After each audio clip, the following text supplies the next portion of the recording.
la sérénité amène la sérénité, quoi. Donc, et que le stress amène le stress. Donc, plus on sera stressé à se poser 3000 questions, plus il y aura potentiellement des difficultés. Alors que bon, bah, si on prend les choses un peu comme elles viennent, bah, ça se passera bien, quoi.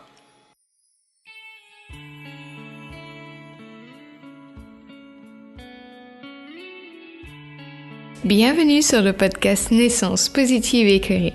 Je suis Laura Aimée-Lewis, éducatrice à la naissance. Je vous accompagne dans ce beau voyage qu'est la maternité en vous aidant à bien vivre votre accouchement. Après plusieurs années en tant qu'ingénieure ayant obtenu mon doctorat, je décide de faire un tournant à 360 et je me reconvertis dans le monde merveilleux de la maternité. Et parce que tout le monde devrait pouvoir vivre un accouchement transformateur qui vous redonne confiance en vous, je vous partage à travers ce podcast de l'information et l'inspiration pour que vous aussi, vous puissiez bien vivre la naissance de votre enfant et démarrer votre postpartum de manière sereine. Restez informés et partez à l'écoute de récits d'accouchement positifs. Car si c'est possible pour elle, ça peut l'être pour vous aussi. Je vous souhaite une belle écoute. Alors, petite précision, Christelle et moi avons enregistré cet épisode en février 2023, une semaine avant les 1 an de mon fils qui a quasiment 19 mois maintenant. Donc ça fait un bon bout de temps que j'ai son épisode sous la main. Son bébé avait 4 mois et demi lorsqu'on a enregistré cet épisode et il a eu 1 an hier, donc un joyeux anniversaire à Raphaël. Christelle fait partie des mamans que j'ai interviewées au tout début. Je pense même qu'elle était la 3e. Et depuis, on est resté beaucoup en contact, je dirais presque quotidiennement sur les réseaux pour s'entraider et se soutenir. Alors, il est possible que je vous semble un peu moins à l'aise et c'est normal, c'était le début pour moi. Maintenant, je suis plus confortable et j'aime toujours autant écouter vos récits d'accouchement. Dans cet épisode, vous allez voir qu'on peut fissurer la poche des os sans intervenir et en attendant plusieurs jours sans que ce soit un problème. Donc si ça vous arrive, rappelez-vous que le mieux à faire est de rester dans son cocon familial, de ne rien insérer dans le vagin et d'encourager le travail comme vous le pouvez en se rappelant que c'est l'ocytocine qui gère tout ça. Donc on doit se sentir bien. Et encore, il y a une différence entre la poche des os perdue et une fissure, mais ce sera le sujet d'un épisode à lui-même. Je vous laisse avec notre échange. Salut Christelle, merci d'être là aujourd'hui, comment ça va ? Ça va bien, merci Laura de m'accueillir sur ton podcast, c'est sympa. Ouais, je suis impatiente d'entendre ton récit d'accouchement qui est un petit peu spécial, surtout au début. Et je pense que ça va en aider plus d'une de voir comment ça peut se passer. Écoute, j'espère, vu que effectivement, on va dire qu'il y a eu une petite péripétie de fin de parcours, mais globalement, ça s'est quand même bien passé. Donc voilà, écoute. Super, si tu veux nous raconter au moment où tu as envie de commencer. Écoute, oui, allons-y alors. Allons-y. Donc, pour ceux qui me connaissent pas, je m'appelle Christelle, j'ai 37 ans et je suis la maman donc d'un petit Raphaël qui, là, à l'heure actuelle où on fait cet épisode, il a 4 mois et demi. J'ai accouché le 24 septembre 2022. Chose qui n'était pas prévue à cette date. C'était prévu que j'accouche le 25 octobre. Donc voilà, on a eu un petit mois d'avance, on va dire. Disons que ma grossesse s'est très bien passée, du début à la fin. Donc j'étais salariée dans une entreprise. Mon congé maternité a commencé, c'était je crois le 13 septembre. Et puis peut-être 2 jours après que mon congé maternité ait débuté, je trouvais que j'avais ce que moi je pensais être des fuites urinaires. Voilà, j'avais déjà entendu dire qu'à la fin de la grossesse, tu pouvais avoir un peu des fuites urinaires, tout ça. Bon, je me suis dit, c'est un des effets secondaires de la grossesse. Et puis bon, je trouvais que quand même les fuites, c'était des bonnes fuites hein, quand même. Je me disais bon, voilà quoi. Bon, je laisse passer 2-3 jours. Et puis j'écoute justement j'écoute un podcast ou une fille sur Instagram que je suis et qui raconte son accouchement justement quelques mois avant et justement elle raconte qu'elle pensait qu'elle avait des fuites urinaires et puis en fait non, c'était pas des fuites urinaires. Je me dis bon, voilà, aïe aïe aïe.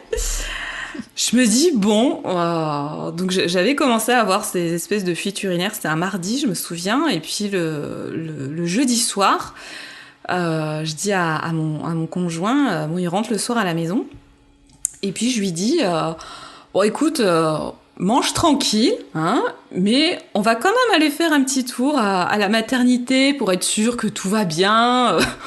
Voilà, je pense que c'est rien, mais voilà quoi.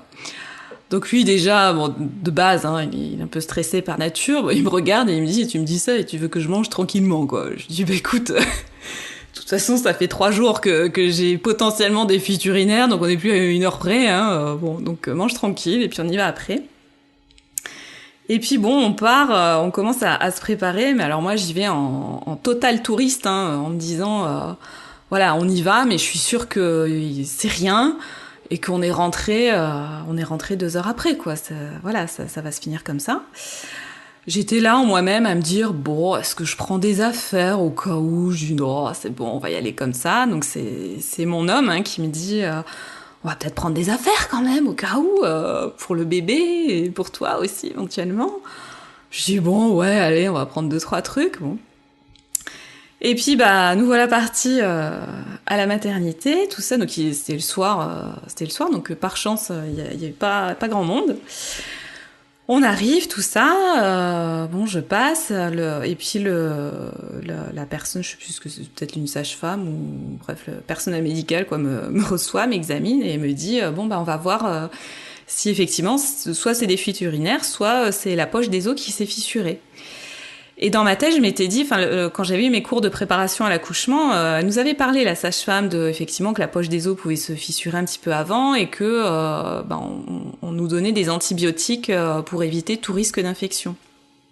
Donc je me disais, voilà, au pire c'est la poche des os qui s'est fissurée, je rentre chez moi avec des antibiotiques. Voilà. Sauf que non, ça s'est pas passé comme ça. C'est que donc non, c'était pas des fuites urinaires, c'était bien la poche des os qui s'est fissurée et on m'a dit non mais en fait vous repartez pas quoi, on vous garde en observation. Les antibiotiques oui on va vous les donner mais vous restez à l'hôpital en fait. Donc là mon monde s'est effondré on va dire, donc je suis quelqu'un qui aime pas trop l'imprévu, donc là j'étais servie. J'étais en mode ça faisait 3 jours que j'étais en congé mat, c'était pas possible quoi. Moi j'avais prévu tout un tas de trucs, je voulais m'avancer de préparer des repas en avance, je m'étais dit mon bébé était prévu pour le 25 octobre donc je m'étais dit je me donne jusqu'au 25 septembre pour préparer la valise en me disant effectivement potentiellement à partir du 25 septembre faut se tenir prêt. Mais là, on était le 15 septembre, quoi. Donc, c'est vrai que j'avais préparé une grande partie des trucs, mais j'étais quand même encore un peu sereine, quoi. Oui, surtout que je comprends, parce qu'on jusqu'à la veille, nous, donc... C'est ça, ouais, donc j'étais pas... Et puis surtout que j'avais une grossesse qui s'était vraiment bien passée, donc j'étais vraiment... je suis vraiment, comme je disais, allée à l'hôpital en mode touriste... tout va bien, je rentre à la maison 2 heures après, quoi. Donc là, quand elle me dit non, mais vous restez, en fait, vous repartez pas, je me dis non, mais c'est pas possible. Donc j'ai pleuré un bon coup, le temps de digérer la nouvelle. Et puis, accessoirement, alors ça c'est ma pensée, que j'ai un peu honte, en fait, de penser ça. Peut-être que ça en déculpabilisera certaines. Mais en plus, j'étais plus en mode non, mais c'est pas prévu, c'est pas possible, j'ai prévu autre chose. Et après, dans un second temps, est arrivé, mais au fait, pour mon bébé, tout va bien, au fait, hein. Le fait qu'il arrive potentiellement 1 mois et demi avant, ça va quand même. Et alors ça, c'est vrai que j'ai un peu honte d'avoir ce schéma de pensée, en fait, d'avoir pensé dans un premier lieu à mon organisation personnelle qui était perturbée. Et dans un second temps, mais au fait, bébé va bien. Hein. Et bon, après je voyais bien aussi que le personnel n'était pas du tout alarmé. Enfin, eux ils voient tellement des grands prématurés que pour eux, 1 mois et demi avant, enfin c'était pas du tout inquiétant, on va dire. Donc voilà, non, en soi, bon, plus bébé est resté au chaud, mieux c'était. Mais s'il arrivait maintenant, c'était pas inquiétant, quoi. Bon.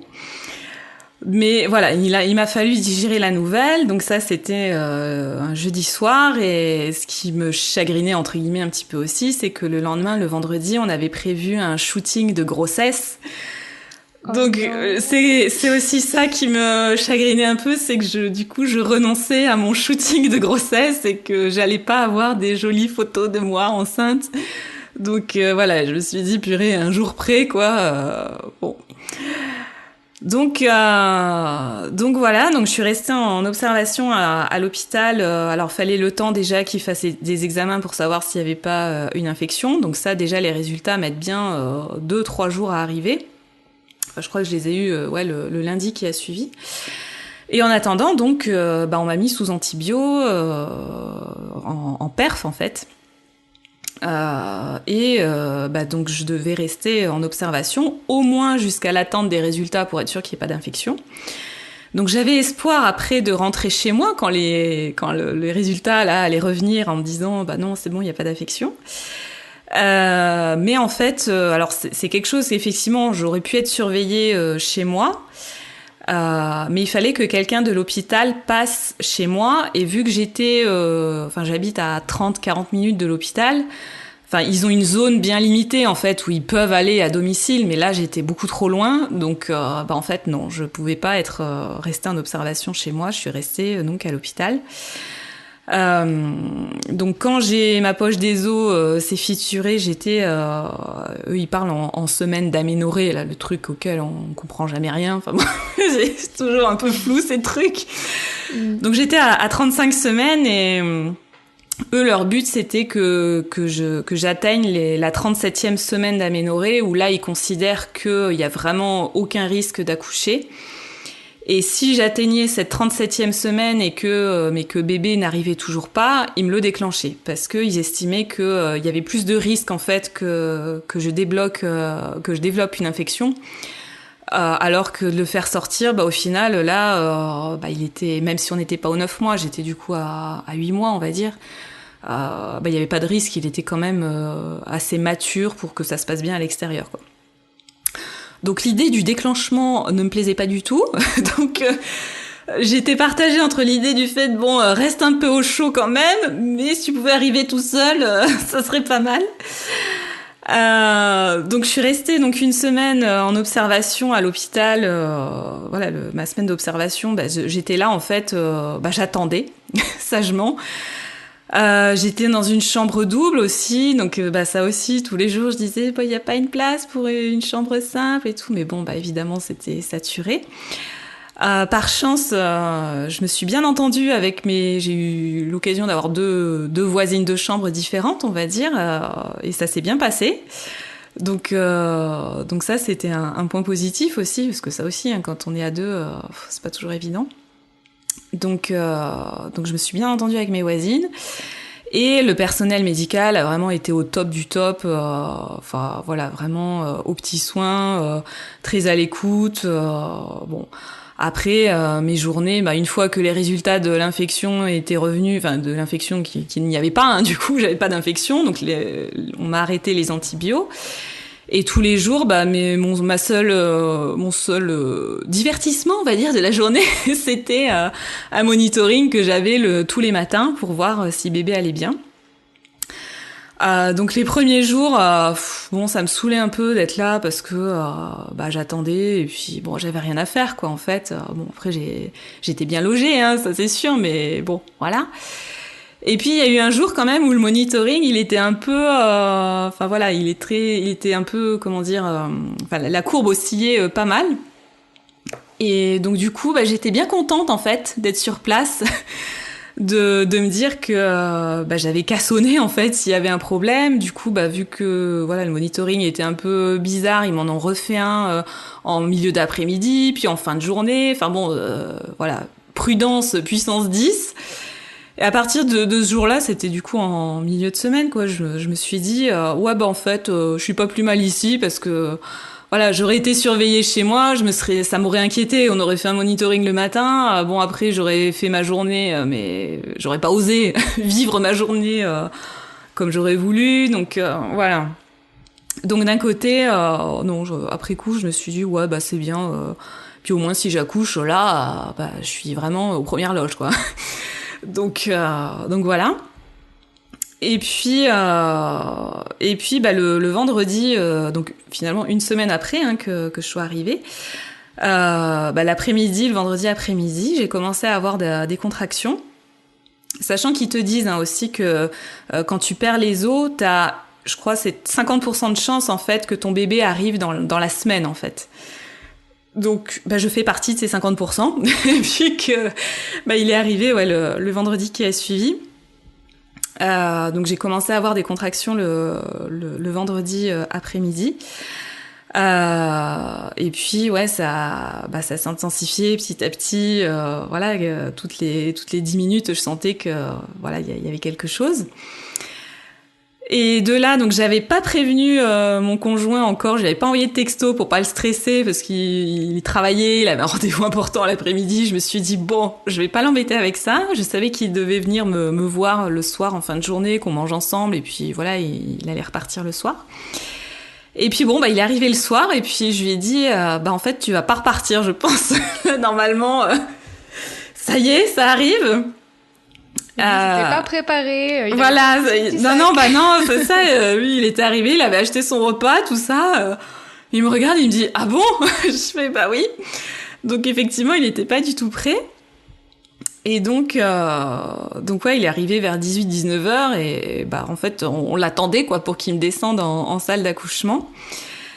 Et ça aussi, oui, donc au passage, dans l'après-midi, il m'avait dit, prenez un space-fond, on va voir si ça passe. Que dalle, hein. Évidemment, c'est pas passé. Bref, donc mon homme arrive, on descend en salle d'accouchement. Et puis, donc moi, de base, je savais que je voulais la péridurale. Mais lors de la préparation à l'accouchement, la sage-femme m'avait expliqué, si vous sentez que vous pouvez attendre un peu, que vous l'avez pas tout de suite, vous pouvez dire non, vous pouvez attendre un petit peu avant d'avoir la péridurale. Et effectivement, quand on m'a descendu en salle d'accouchement, j'ai dit oui, je veux la péridurale, mais là, à l'instant T, ça allait encore quoi. Donc je me suis dit, je vais essayer de gérer ça. On peut encore attendre un peu. Mon inquiétude, entre guillemets, c'était de me dire, est-ce qu'on peut louper le coche d'avoir la péridurale ? Bon, ils m'ont dit que non, qu'en plus, pour un premier, c'est censé être un petit peu long quand même, donc, normalement, il n'y avait pas de souci avec ça. Sauf que, j'ai un peu trop attendu, quoi.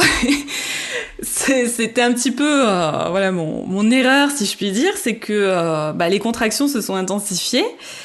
Et là, j'ai fini par dire non mais là, il me la faut, j'en peux plus.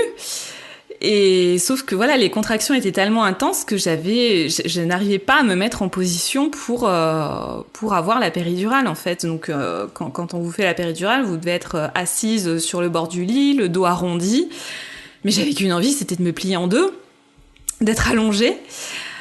Et heureusement, la sage-femme a été vraiment super. En fait, elle était là à me motiver, elle me parlait beaucoup, elle me disait allez Christelle, vous allez y arriver, je sais que c'est pas facile, mais allez-y, encore un dernier effort, vous pouvez le faire. Enfin, très encourageante.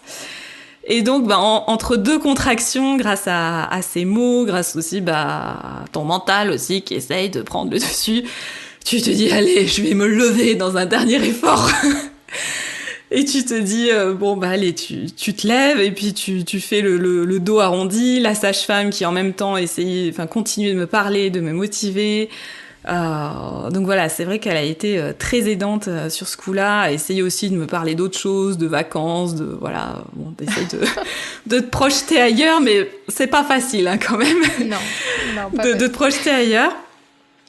Mais c'est vrai que déjà, sur ce point-là... Tu l'as entendu.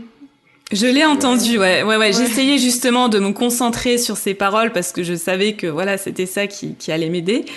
Mais c'est vrai que voilà, c'était vraiment pas évident. Et donc voilà, dans un dernier effort, j'ai essayé que le mental prenne le dessus sur le physique, on va dire, de me concentrer sur ce qu'elle me disait et de me dire allez ouais, tu peux y arriver. Et effectivement voilà. Et une fois que la péridurale a été mise, alors là, ouais, délivrance totale. Mais tu te dis, je me sentais déjà épuisée, je me disais mon Dieu, mais je dois encore accoucher, et c'est que le début. donc ouais, j'avoue que ouais, c'était un grand soulagement d'avoir la péridurale et pour moi c'était vraiment un juste milieu entre guillemets parce que je ressentais encore quand même quelques sensations, mais juste assez, voilà, sans avoir mal. Mais juste assez pour quand même ressentir ce qu'il fallait, quoi. Donc ça m'allait très bien. En attendant, voilà, la sage-femme est repartie gérer les autres accouchements. Alors c'était une nuit de folie au niveau des accouchements. Bon, je sais pas si, ceci dit, quand t'es dans des grands hôpitaux, j'ai accouché sur Montpellier. Est-ce qu'il y a des nuits qui sont plus calmes que d'autres ? Je sais pas, mais bon. Donc elle est repartie gérer les autres accouchements, elle revenait me voir de temps en temps et ça je trouve que elles font un travail vraiment au top du top parce que dans chaque salle d'accouchement en fait il y a un écran avec tous les monitorings de toutes les naissances qui sont en cours en fait. Donc elle arrivait à la fois à être présente pour moi et je voyais qu'elle jetait aussi un œil sur l'écran au-dessus pour voir les autres patientes et tout. Je me dis purée, mais faut avoir vraiment le cerveau partout quoi. Donc ça ouais, je trouve que donc il y avait une sage-femme plus ouais. T'avais le monitoring constamment sur toi alors. Oui, j'avais le monitoring. Bandeaux, là, c'est ça Oui, ouais, c'est ça. Ce qui en soi me gênait pas trop. Alors c'est vrai que c'était un peu contraignant au début, avant la péridurale, parce que j'essayais de faire les mouvements qu'on m'avait appris, que la sage-femme m'avait montré. Donc c'est vrai que c'est pas évident de te mettre sur un ballon avec, t'es relié à toute une machine. Bon, c'est pas super évident, mais bon, ça se fait. Après, une fois que t'es allongé, c'est pas plus gênant que ça. Enfin moi en tout cas, ça m'a pas plus gêné que ça. Et donc ouais, après petit à petit, j'ai fini mon accouchement. En soi, mon bébé est arrivé assez rapidement puisque il est arrivé à 1h du matin. Donc pour un premier, ce qui est quand même assez rapide, hein, d'être en salle d'accouchement à 19h et puis qu'il arrive à 1h du matin. Et la sage-femme m'a dit que j'étais l'accouchement qui s'était le mieux passé de toute la nuit. Voilà, c'était vraiment le top du top, parce que je sais qu'il y avait eu des césariennes aussi qui en soi, a priori, se sont bien passées aussi, mais bon, voilà, mon accouchement, a priori, arrivé en tête de liste. En tête de liste, alors que c'était peut-être pas... Alors au premier abord, j'avais perdu plus ou moins les os depuis une semaine. C'est vrai que sur le papier, voilà, c'est pas le truc. On se dit pas, voilà, ça va super bien se passer. D'autant plus que j'avais une voisine de chambre qui était arrivée donc en cours de semaine. Elle était à terme. Et pareil, elle avait perdu les os et le travail ne commençait pas, mais elle était à terme. Et donc je me disais, pour moi, c'était elle qui allait accoucher avant moi. Et puis finalement non, c'est moi qui suis partie avant elle pour accoucher quoi. Elle a accouché un jour après moi et elle oui le travail a été beaucoup plus long pour le coup. Mais et tu as su pourquoi tu avais perdu la poche un peu plus tôt ou... Pas plus que ça. Alors c'est vrai qu'ils font entre guillemets des petites enquêtes parfois pour savoir pourquoi la poche des os se fissure un peu avant. Ils ont pas plus trop cherché que ça, dans le sens où j'étais quand même proche des la 37e semaine d'aménorrhée. Qu'est-ce qu'il y avait eu d'autres critères ? Oui, si j'avais eu aussi des fausses couches, mais non, j'avais pas fait de fausses couches. Il y avait tout un tas de petites cases à cocher, entre guillemets, pour savoir si ça aurait pu être inquiétant ou pas, mais vu que je cochais aucune case, finalement, c'est comme ça, j'ai envie de dire.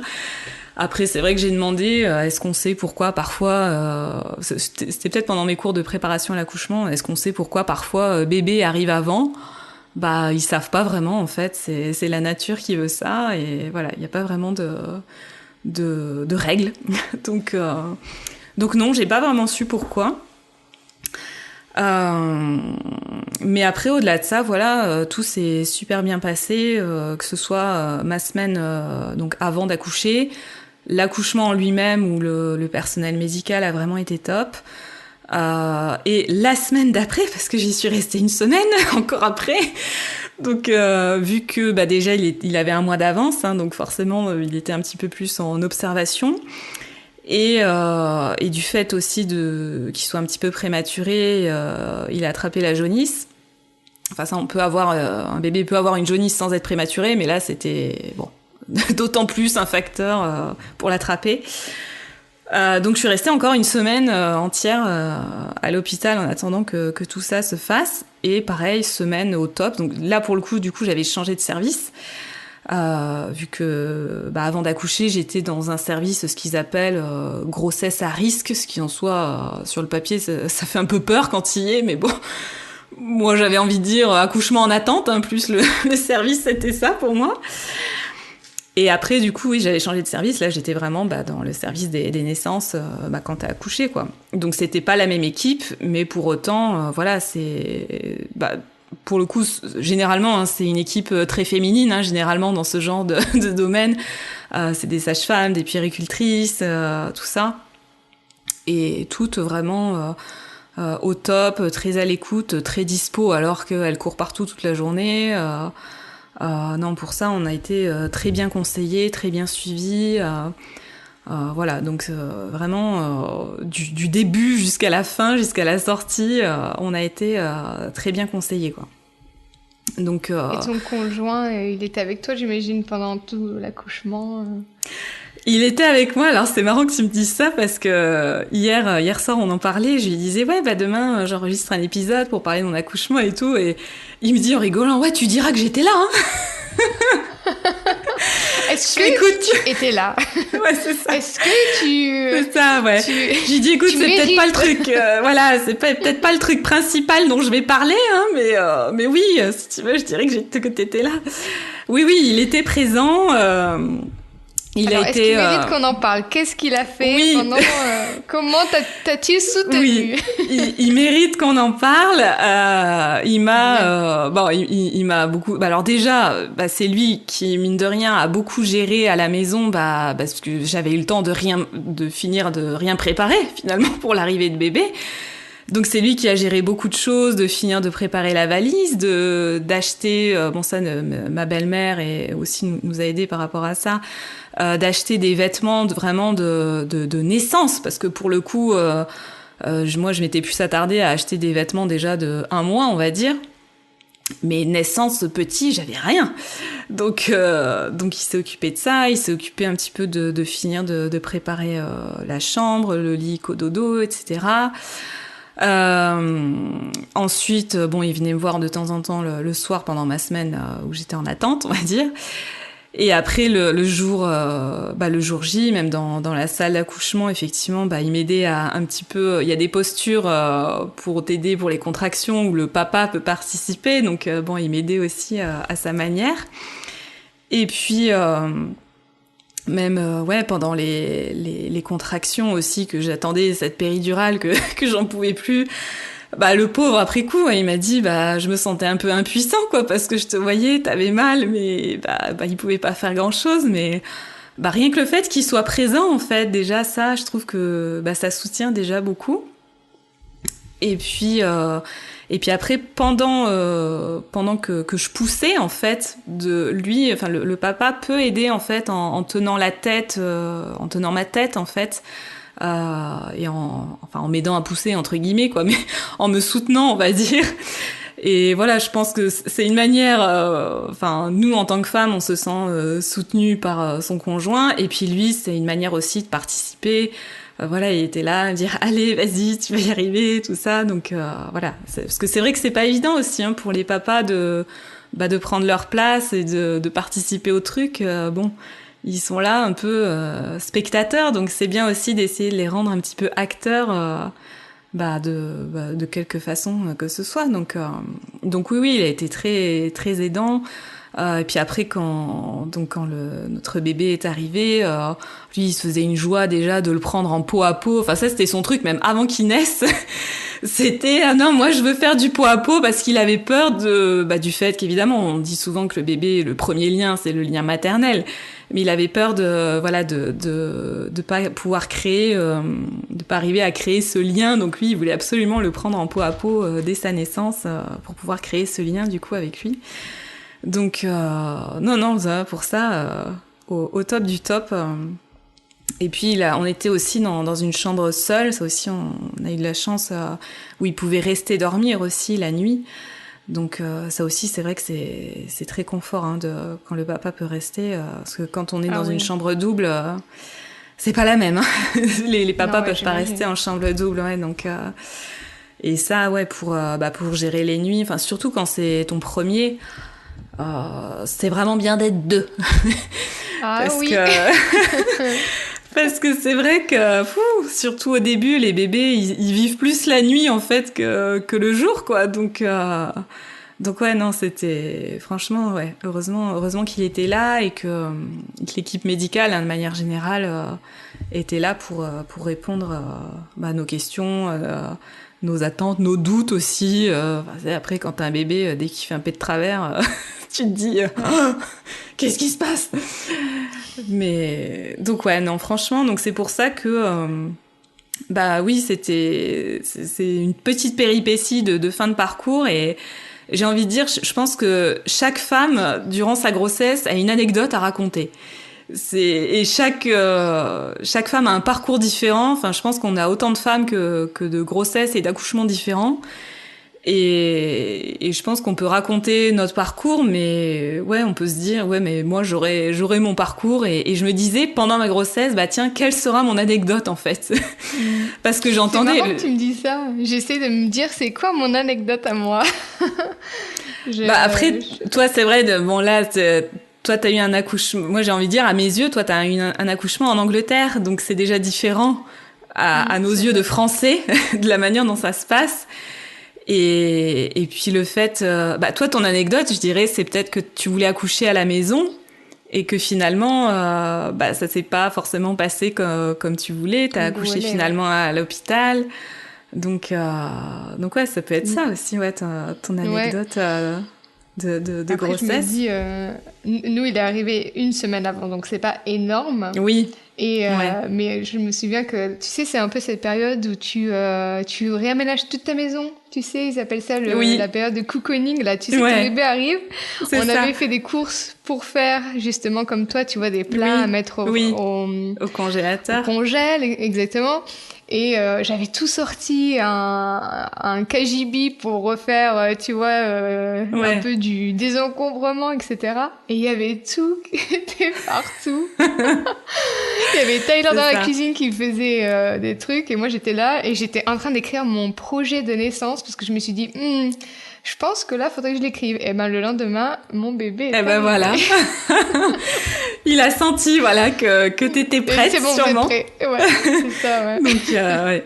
Mais c'est vrai que ça, ouais, quand on est enceinte, je pense qu'on a ce sentiment, ouais, peut-être vu que c'est un peu une nouvelle vie qui commence, donc moi aussi, ouais, j'avais cette envie aussi de réaménager des trucs, de faire du tri, de faire un peu place nette pour cette nouvelle vie qui va commencer, quoi.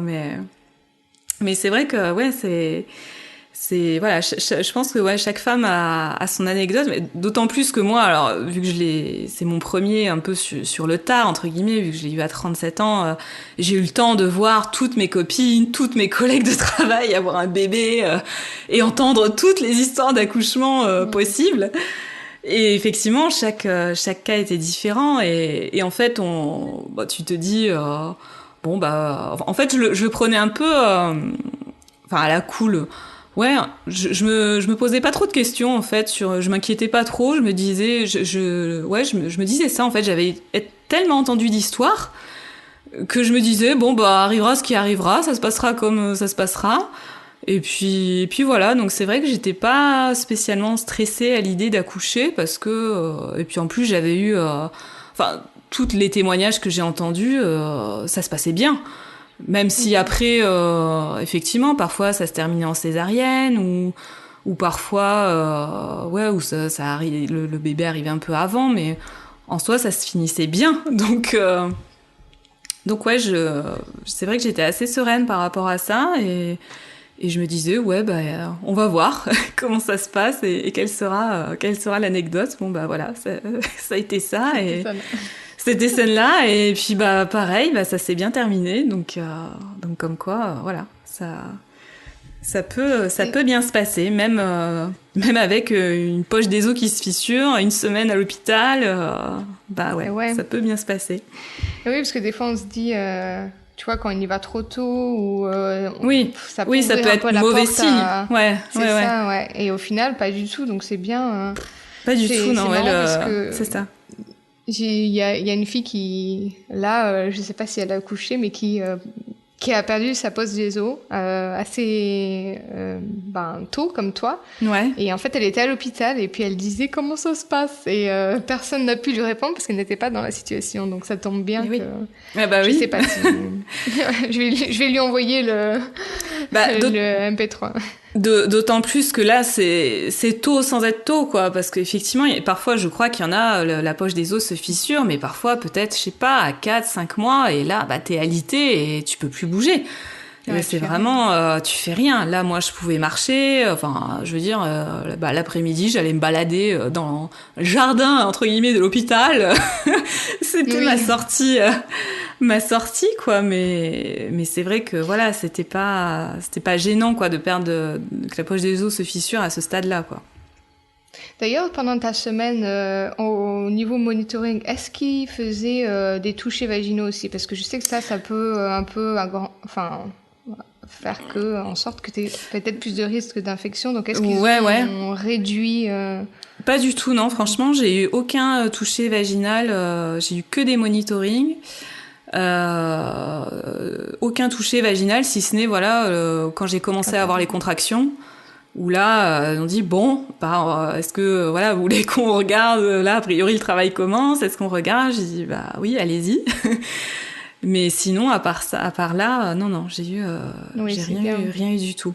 Donc, c'est bien pour réduire les risques. Ouais, non, c'est, franchement, les seuls examens que j'ai eus, c'était, monitoring, prise de sang, parce que je crois qu'il m'en avait refait une deuxième dans la semaine pour être sûr, que tout aille bien, que je redéveloppais pas une infection, mais sinon, non, rien du tout, quoi. Donc, est-ce que une fois que ton bébé est arrivé, comme quelque part il était un peu prématuré, est-ce qu'ils l'ont laissé avec toi? Combien de temps? Est-ce qu'ils l'ont laissé le cordon, tout ça? Est-ce que tu t'en rappelles avec le placenta? Ou est-ce que comme pour eux il était prématuré, est-ce qu'ils l'ont pris directement avec eux? Est-ce que tu te rappelles de ça? Non, ils l'ont pas pris du tout. Il était pas. J'avais demandé ça aussi avant d'accoucher. Est-ce que du coup il irait en couveuse ou quoi? Pas du tout. C'est pour dire qu'ils étaient vraiment pas stressés eux à l'idée de qu'il soit là un mois avant. Pour eux c'était vraiment, c'est pas vraiment un problème à surveiller, quoi, évidemment, mais c'était vraiment pas problématique. Et non, par contre, c'était privilégier beaucoup le pot à pot avec nous, les parents. Ça, c'était important, d'autant plus que il avait du mal, comme tout bébé, mais encore plus quand t'es prématuré, à réguler sa température. Donc ils l'ont mis sous un espèce de radiateur, exprès pour qu'il y ait de la lumière, pour qu'il chauffe, qu'il se réchauffe. Et puis il avait la totale. Déjà de base, tu sais, on te dit d'amener le body, le pyjama, le gilet. Il y avait la couverture. Vraiment, il était tout chaud comme un petit pain au chocolat. Mais sinon, non, ils me l'ont pas pris. Alors le cordon, ça c'est Greg qui l'a coupé. Le placenta, oui, il est sorti assez rapidement. Je me souviens pas, je t'avoue, d'une quelconque pression ou quoi. Puis je t'avouerai que c'était pas, moi voilà, j'ai laissé un peu faire, je t'avoue. Vous voulez sortir le placenta, allez-y. Il faut couper le cordon, allez-y. Voilà, je t'avoue que je l'ai laissé un peu faire sur tout ça. J'avais pas de de souhaits particuliers. Je sais que toi, tu me disais que tu voulais attendre que le cordon soit blanc, par exemple, d'attendre aussi pour le placenta. C'est vrai que j'avais pas de souhait particulier, donc je l'ai laissé un peu faire. Donc voilà, ça s'est bien passé. Greg voulait être là parce que la crainte de Greg, de mon conjoint, c'était qu'il soit pas là à cause du Covid. Ça, c'était sa crainte. Mais bon, là, on avait passé ce stade. Il voulait couper le cordon et il voulait faire du pot à pot. En fait, mon homme avait plus d'exigences que moi face à cet accouchement. Moi, j'étais là, bon, je l'ai laissé faire. Et voilà, du moment que j'avais mon bébé avec moi et que tout allait bien, voilà. Et donc, mon homme a pu faire tout ce qu'il voulait. Et voilà quoi, donc c'est bien, finalement... ça veut dire que t'as eu toi un bon ressenti au final. Ah oui complètement. J'étais quand même vachement tranquille en fait. Oui j'étais assez tranquille, donc non franchement voilà, vu que j'avais eu des bonnes expériences toujours tout autour de moi, donc c'est vrai que bon finalement je le prenais assez sereinement. Et c'est vrai qu'après, alors c'est tout l'un ou tout l'autre. Soit au contraire, on lit plein de trucs et on écoute plein de trucs pour se rassurer, et c'est bien. Et soit on lit plein de trucs et ça peut potentiellement aussi nous inquiéter. Je trouve que c'est dans les deux cas. Et c'est vrai que pour ma part, c'était l'effet inverse. J'avais peur que si je m'y intéressais trop, j'allais prendre conscience que ah ouais purée, il peut se passer ça. Ah ouais non mais en fait alors que de base j'étais pas inquiète. Donc alors peut-être qu'effectivement j'aurais été inquiète, oui, je me serais renseignée, mais vu que de base j'étais pas inquiète, voilà, j'ai pas lu 36 000 trucs, j'ai lu le livre sur le mois d'or. Voilà, le mois qui suit l'accouchement. Mais après, concernant l'accouchement en lui-même, c'est vrai que voilà, je me suis pas trop renseignée. Je voulais garder ma sérénité et bon, je pense que finalement, j'ai bien fait vu que ça s'est bien passé. Donc voilà quoi. Après, je trouvais aussi quand même que les cours de préparation à l'accouchement étaient intéressants dans le sens où ça te prépare effectivement.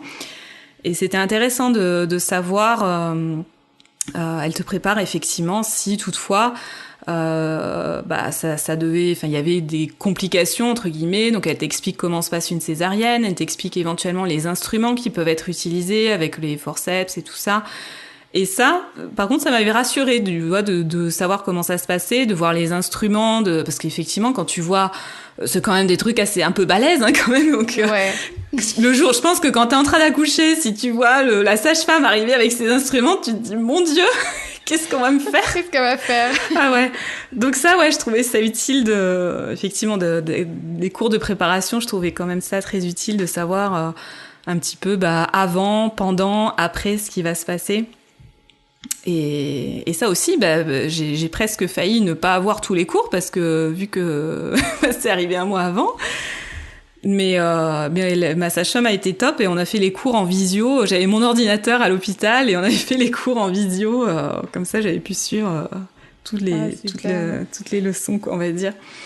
Donc c'est vrai que c'est bien aussi d'être préparé. Finalement, c'était plus l'après-accouchement où j'étais moins préparée au niveau de l'arrivée de bébé. Ça, on en a parlé. Les gens qui ont des bébés qui dorment tout seuls dans leur lit, on aimerait bien. C'est quoi ça ? Voilà. On aimerait bien que ça soit chez nous. On a l'impression que c'est chez tout le monde, sauf chez nous. Mais est-ce que c'est que les gens ne veulent pas le dire ? Voilà, peut-être. Parce que nous, on se l'est dit. C'est ça, exactement. Mais effectivement, c'est les bébés où tu les poses, ils dorment. À la rigueur, peut-être les 15 premiers jours parce qu'ils sont pas encore trop éveillés.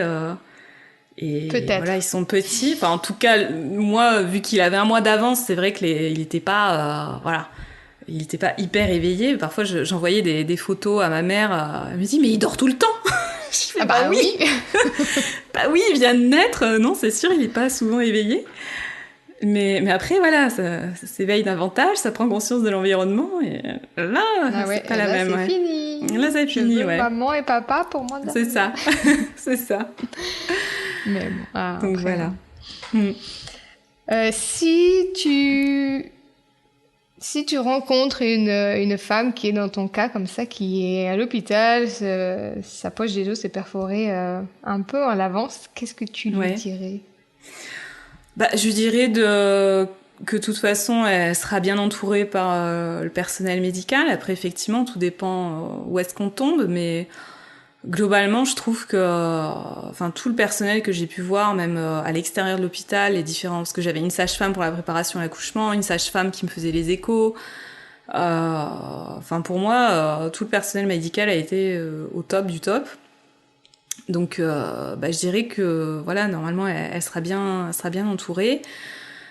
Que si c'est en tout cas au même stade que moi, qu'il n'y a pas lieu de s'inquiéter, qu'elle peut être rassurée, que son bébé sera tout à fait mature et que de toute façon elle est entre de bonnes mains pour qu'on s'occupe de son bébé.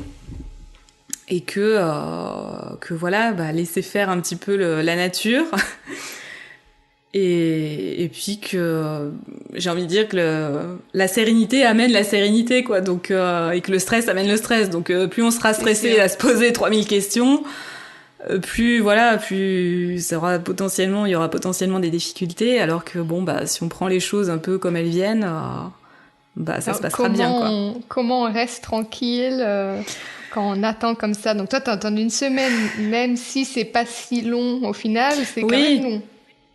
C'est long et pas long, oui, effectivement. Finalement, c'est passé assez vite parce que c'est vrai que c'est assez rythmé. Bon, le matin, t'es rythmé un petit peu par les repas, t'es rythmé par les examens, même si au final, t'en as pas 50. Mais voilà. Au final, c'est tout un tas de petites cases que tu coches. Tu te rends compte que les monitorings, ça va. Tu te rends compte que même quand ça va un peu moins bien, t'en as 3 autres dans la journée pour être sûr que ça va. Tu te rends compte que tu peux sonner, t'as quelqu'un qui arrive, tout le monde est aux petits soins, tu sens que tous les jours t'as un médecin qui vient te voir aussi, parce que t'as les sages-femmes et quand je dis médecin, c'est un gynéco quasiment tous les jours qui vient te voir, qui fait le point avec toi. Alors moi en plus, je le voyais pas forcément tous les jours parce que j'étais pas spécialement un cas inquiétant. Mais voilà, si besoin, on faisait, j'avais un point. J'ai aussi eu une petite écho.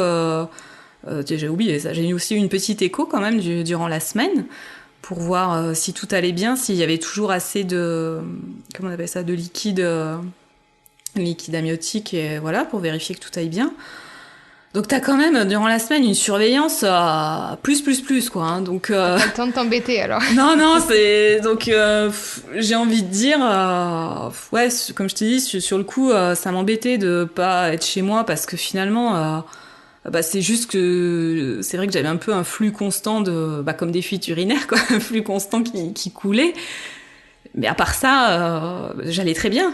Donc c'est vrai que je me sentais frustrée de pas être chez moi. Mais au final, t'es aussi bien à l'hôpital à être surveillé et puis au moins quand les contractions ont commencé, quand c'est ton premier, tu sais pas trop en fait. Tu dis c'est des contractions, c'est quoi Est-ce que c'est ça Est-ce que c'est après moi j'avais perdu de la poche des os et ça a commencé, mais je me suis dit oh mais ça va. Voilà, ça va. Mais ça fait pas mal. C'est ça, sûr. Exactement. Après, plus ça avance, plus tu comprends que c'est des contractions, hein, de toute façon, parce qu'effectivement, ça te fait de plus en plus mal. Mais c'est vrai qu'au début, donc c'est bien d'avoir t'as le personnel qui est là pour t'expliquer, t'aiguiller, et puis comme je te disais, là, j'étais aux premières loges, quoi. Allez, c'est l'heure, je suis descendue d'un étage, et puis voilà, quoi. Donc c'est vrai que c'était l'avantage, quoi. Ouais, que t'étais loin quand même. Comme nous, on était aussi loin, on était à 40 minutes de tous les hôpitaux qui étaient autour. Ouais. Après, voilà, quand c'est le premier, théoriquement, t'as le temps de le voir venir, hein, mais c'est vrai que... Ouais, mais de l'autre côté, tu sais pas trop à quoi t'attendre, donc... C'est ça. Toi, vu que tu sais pas trop comment c'est, alors c'est vrai que quand t'es au début des contractions, donc tu te dis, est-ce que là j'y vais pas Là, c'est vrai que l'avantage, j'y étais. Donc au moins, j'ai envie de dire, c'était le personnel médical qui me donnait le feu vert, en gros, qui m'a dit, là, on y va, quoi. Mais bon, voilà, faut regarder les avantages. Chaque situation a ses avantages et ses inconvénients, quoi. Mais là, on va dire que je considère ça comme un avantage d'avoir été sur place, finalement. Ouais, c'est bien qu'au début, tu n'avais pas spécialement envie de rester, et au final... C'est ça, et au final, voilà. Non, j'étais bien contente, quoi. Ouais, non, j'étais contente. Donc voilà. C'est bien, voilà, de voir que même avec quelques semaines d'avance, tout peut bien se passer. Exactement, tout peut bien se passer. Et voilà, écoute, il était en position, prêt à venir. Donc, il n'avait pas envie d'attendre, ce petit. Non, il n'avait pas envie d'attendre. Et puis même, il est arrivé vite, hein, écoute. Donc ouais, écoute. Après, c'est vrai qu'à l'écho, il m'avait dit qu'il était assez bas positionné. Donc est-ce que ça a aidé aussi au fait que j'ai pas eu besoin de pousser pendant des heures et qu'il soit arrivé rapidement? Ça y a peut-être joué aussi. Ouais, donc, je pense aussi, ouais. Donc, parce que t'as pas poussé très longtemps. Non, j'ai poussé 1 heure, quoi, ce qui en soi, a priori, n'est pas long. Enfin, toi, tu me disais, ça avait été bien plus long. Je veux même pas en parler, moi. non, moi, ça a été long. Donc, je pense que le changement maison-hôpital, ça a pas dû aider. Mais ouais, ça a été, ça a pas été 1 heure, ça a été plutôt 4. Mais ce qui m'étonne, enfin après peut-être c'est différent en Angleterre, mais parce que moi au bout d'1 heure déjà, elle commençait à me dire, on va peut-être sortir justement un instrument, je ne sais plus lequel, pour le sortir, quoi. Donc une ventouse, quelque chose. C'était une ventouse, c'est ça. Ouais, je sais pas si t'as déjà vu la tête des bébés après, ça fait un petit, comme un petit chapeau comme ça. Ouais. Après, ça part très rapidement. Oui, ça part, ouais. Nous, je pense qu'ils ont vu qu'on n'était pas du tout, qu'on n'allait pas se laisser faire, on va dire, tu vois. Oui. Tyler était très barrière. Ouais. Parce qu'ils sont venus nous voir à un moment donné en disant que il était peut-être pas très aligné, que c'était pas sympa pour la maman de se fatiguer pour rien pendant des heures. Et moi, ça allait. J'étais fatiguée, c'est sûr, mais ça allait. Ouais. Donc, Tyler a dit non, on attend. Et c'est lui qui a fait vraiment barrière. Et je lui en suis reconnaissante au final. Parce que, oui, si on avait accepté, je pense qu'on aurait eu forceps ou épisiotomie, forceps, tout ça, quoi. D'accord. Donc oui, ça aurait pu. Après, moi, c'est pour ça que je te disais, t'as réussi à l'entendre, la sage-femme. Moi, j'étais pas là du tout. Je sais que les choses se disaient autour de moi. Je sais qu'on me parlait des fois et que je les regardais comme ça, genre, mais laissez-moi tranquille, je vous entends même pas. En plus, comme c'est pas... même si je suis bilingue pratiquement, à 100%, quoi. C'est quand même pas ma langue. Donc, je les entendais me parler. Tu vois, j'étais... Je comprends. Je dis je suis dans un rêve qui fait pas très du bien, mais je suis dans un rêve quand même. Ouais. C'est vrai que un état de conscience alternée, quoi. Oui, je vois ce que tu veux dire, mais c'est vrai que je savais qu'en me concentrant sur sa voix, et puis je voyais qu'elle y mettait tout son cœur en plus pour m'aider. Elle était vraiment top. Et je savais que ça allait m'aider de l'écouter, d'écouter ses encouragements, tout ça. Donc j'essayais vraiment de me concentrer sur sa voix. Et puis parce que moi, par contre, je la voulais cette péridurale, donc je savais qu'il fallait qu'à un moment, il fallait que je fasse un effort à un moment donné. Hein, donc voilà, c'est sûr que. Ah ouais, ça doit être. Ouais, je sais pas comment t'as fait, hein. Moi j'aurais jamais pu rester en place. Hein. Mais moi je sais pas comment t'as fait pour accoucher sans péridurale. Ça c'est un truc. Les femmes qui accouchent sans péridurale, je sais pas comment elles font. Enfin bon, pour celles qui vont nous écouter et qui veulent accoucher sans péridurale. Bon voilà, c'est possible. C'est possible, voilà, c'est possible. Hein. Il y en a beaucoup. Enfin, dans mon entourage, oui, j'en ai quelques-unes qui l'ont fait et ça s'est bien passé. Hein. Mais c'est vrai que, je me serais pas sentie de ne pas l'avoir, quoi. Mais bon, écoute, du moment que chacune a un accouchement qui correspond à ses attentes, j'ai envie de dire, c'est l'essentiel, quoi. Mais oui, c'est ça. C'est l'essentiel, d'avoir décidé de ce que toi t'avais envie, pas d'avoir subi quoi que ce soit. Oui, donc, c'est ça, ouais. Je pense que ça va aider beaucoup de femmes et j'espère que certaines qui seront comme toi à l'hôpital, qui s'embêteront un petit peu, elles tombent sur cet épisode. Oui, c'est clair. Et on vous donne du courage si vous êtes dans ce cas-là. Oui, carrément. Mais vous voyez, tout peut bien se terminer, donc voilà. C'est ça. Eh bien, Christelle, merci beaucoup pour ton témoignage. Je sais que tu m'avais parlé peut-être de différents conseils que je pouvais avoir. Si tu as un conseil pour... peut-être ce que tu as envie, mais si tu as aussi un conseil par rapport à avoir un bébé qui est un petit peu né à l'avance aussi pour s'en occuper, ou ce que tu as envie. Alors c'est vrai que de manière générale pour tout ce qui est accouchement, ça rejoint un petit peu ce que je disais, mais effectivement, pour reprendre ce que je disais, oui, la sérénité amène la sérénité, j'ai envie de dire. Comme je dis, voilà, j'ai raconté moi comment ça s'est passé. Après, pour quelqu'un d'autre, ça se passera peut-être différemment.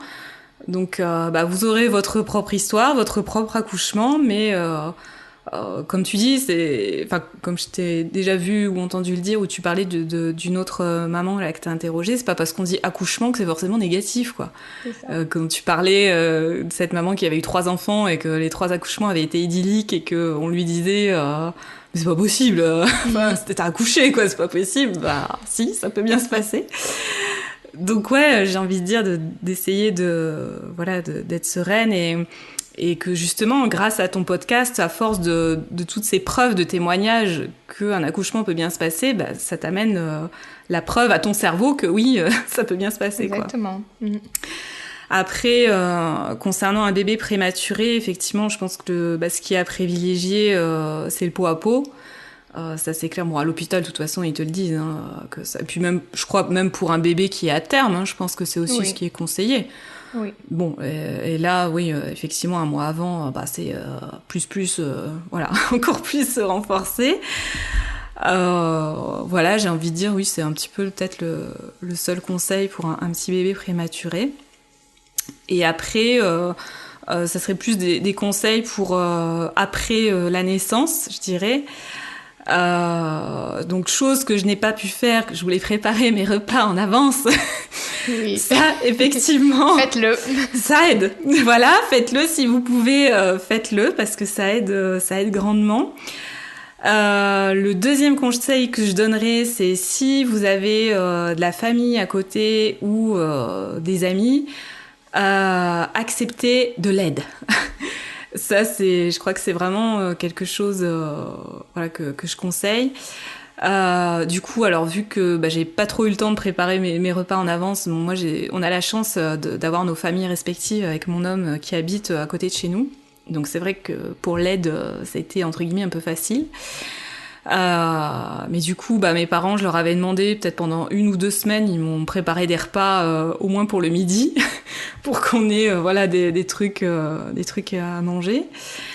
Et puis surtout, après quand mon homme a pris son congé paternité pendant 1 mois, le mois direct après la naissance, et après il a repris le travail. Donc après, je me suis retrouvée toute seule à la maison à gérer un bébé d'1 mois et quelques. Et j'avoue que d'avoir mes parents à côté, franchement, mais ça m'a grandement aidée, quoi, parce que alors ça aussi, chaque bébé est différent, mais le mien avait beaucoup besoin d'être porté. Je ne fais pas partie de celles qui ont un bébé que tu le poses, il a 15 jours, il joue sur son tapis d'éveil. Non. Alors je sais que ça existe chez d'autres, mais pas chez moi. Donc moi, pendant 2-3 mois, c'était portage sans cesse. Enfin, je le posais, il pleurait. Ouais. Et ça, c'est vrai que j'étais pas forcément prête à ça, à tout le temps devoir porter un bébé. J'étais prête à avoir des nuits hachées, à être fatiguée, tout ça. Bon, ça c'est le cliché, envie de dire, qu'on a de la maternité. Mais que t'avais tes journées où tu pouvais peut-être faire des choses. C'est ça, voilà. Et c'est vrai que, moi, passer ma journée à avoir un bébé dans les bras et à rester assise sur mon canapé, alors on va dire oui, effectivement, un congé maternité, c'est fait pour t'occuper de ton bébé, effectivement. Mais j'avoue que moi j'aime bien, j'aime bien sortir, aller me balader. Alors j'étais consciente que j'allais pas aller faire un marathon et aller me promener toute la journée avec un bébé. Mais voilà, faire un petit peu autre chose. Et non, je l'avais, c'est vrai, tout le temps, très souvent dans les bras. Et donc mes parents ont pris un peu le relais 1 fois par semaine. Ils me le prenaient le mercredi, du coup, une petite journée, on va dire. Et c'est vrai que ça me faisait du bien de faire un petit peu autre chose. Un bébé, ça pleure aussi. Hein, donc, ça aussi, gérer les pleurs, tout ça. Bon, à la fin de la journée, on a un petit peu marre, quoi. Pour peu qu'on ait un bébé qui fait les pleurs du soir aussi. Bon, donc ça aussi, c'est pas évident. Donc ouais, c'est un peu les deux conseils que je donnerais, de préparer quelques repas en avance, et surtout, si vous avez la possibilité qu'on vous aide, bah faites-vous aider, ou voilà, prenez-le, voilà, acceptez l'aide qu'on vous offre, parce que c'est vrai qu'en plus, en tant que femme et nouvelle maman, je pense qu'on a envie de savoir tout gérer, d'être, tu sais, la Wonder Woman qui sait à la fois s'occuper de son bébé, s'occuper de sa maison, tout ça. Mais c'est vrai que en fait, à une époque, enfin, on avait, même ça existe encore, je pense, dans les pays africains, enfin, toute la famille vient t'aider. Voilà, les communautés, toute la famille vient aider tout un village. Tout un village, voilà, c'est ça, quand un bébé arrive. Donc c'est vrai que ouais, c'est deux conseils que je donnerais, voilà, d'accepter l'aide qu'on vous offre, ou demandez-la. Oui, demandez-la. Je dirais quand même pour les futures mamans que donc Christelle, son petit, il a 4 mois et demi, donc elle va commencer à sortir des périodes compliquées. Voilà. Le mien va avoir 12 mois la semaine prochaine, et entre 9 et 12, c'est quand même super sympa. Ouais. Mais j'avoue que le mois d'or, les 3 mois qui suivent, donc le 4e trimestre, sont difficiles. Voilà, c'est normal. Et voilà. Et effectivement, déjà, alors là, je suis pas encore, comme tu dis, aux 8 mois, mais déjà, je trouve que depuis, même 3 mois, mais déjà 2 mois, déjà, ça allait mieux quand même. Hein. Ça allait mieux parce que déjà toi tu prends ton rythme et tu prends conscience que ok, c'est ça la vie de maman, ok, donc déjà t'atterris, et puis plus ça va, mieux ça va quand même. C'est vrai. Après il y a quand même toujours des choses, il y a les dents qui arrivent. Ah oui. Là, ça, oui, j'ai pas encore ça, ouais. Non. mais ouais. Mais oui, ça aussi, c'est une étape, et j'imagine que c'est pas évident. Enfin, je pense que oui, chaque période a son sujet, de toute façon, mais que globalement... il faut savoir qu'il y a un 4e trimestre qu'il est... il peut être un peu compliqué pour certaines mamans. Moi, c'est un peu dans ton style. J'ai des amis qui arrivaient à mettre son bébé dans le lit tranquille dans la journée. Oh, mais il fait 3 heures de sieste. Ah bon? Moi, si je le pose, il en fait une demi-heure, et même peut-être même pas. Oui. Et qui le pose réveillé, qui s'endort tout seul. Non, mais ça, c'est pas vrai. Arrêtez de nous mentir. Ça, je n'ai pas ça non plus. Donc ouais, non, franchement, effectivement, le premier trimestre, t'atterris un peu, tu prends conscience, faut prendre un nouveau rythme, faut réaliser, que, ok, c'est ça la vie de maman. Et puis, c'est vrai qu'au début, t'as pas trop d'interaction, tout ça, enfin... T'as l'impression en fait de donner à 200% pour ton enfant et de pas avoir de retour en fait, parce que t'as pas forcément encore les sourires au début, t'as pas beaucoup d'interaction. Le premier truc qui vient, c'est les sourires, quoi, on va dire. Oui. T'as pas beaucoup de... ils sont pas encore très réveillés, hein, donc t'as pas beaucoup d'interaction, le jeu, tout ça, c'est assez limité.